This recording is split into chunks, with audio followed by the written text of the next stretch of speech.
Une journée que les éléments ont rendue, disons, défensive. Il suffit de regarder les scores, 105 joueurs, 14 cartes seulement sous le par et une grosse fatigue pour celui qui est ce soir co-leader, Raphaël Marguerie.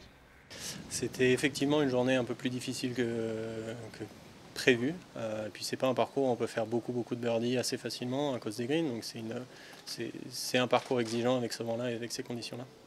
En fait, l'idéal pour Raphaël eût été qu'il n'y ait que 9 trous à jouer dans ce deuxième tour, les 9 premiers, dont il sort à -3. 4 birdies pour un bogey, le retour sera moins bien.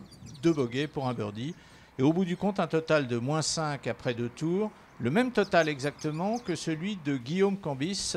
C'est d'ailleurs un marquage à la culotte entre les deux co-leaders qui ont tous deux, et dans le même ordre, ramené 2 cartes de -3 puis -2.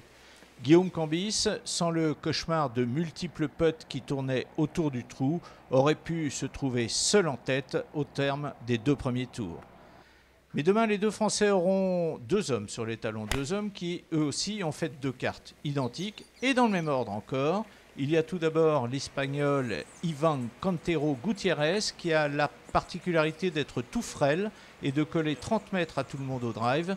Ce petit Espagnol tout tatoué de 22 ans a ramené aujourd'hui la meilleure carte, -3, à égalité encore avec celui avec lequel il partage la 3e place, le jovial anglais de Liverpool, Marcus Moore. Mais la bagarre pour la victoire pourrait ne pas se circonscrire à ces 4 hommes. Louis Cohen-Boyer n'est qu'à 2 coups des leaders après avoir un peu ramé aujourd'hui, +1. D'autres Français sont proches, eux aussi. Xavier Poncelet, par exemple. Bref, c'est ouvert, c'est grand ouvert. Le cut est un des plus hauts que l'Alps Tour ait connu, +7. Saint-François se défend très bien et ils seront 51 ce samedi pour le dernier tour.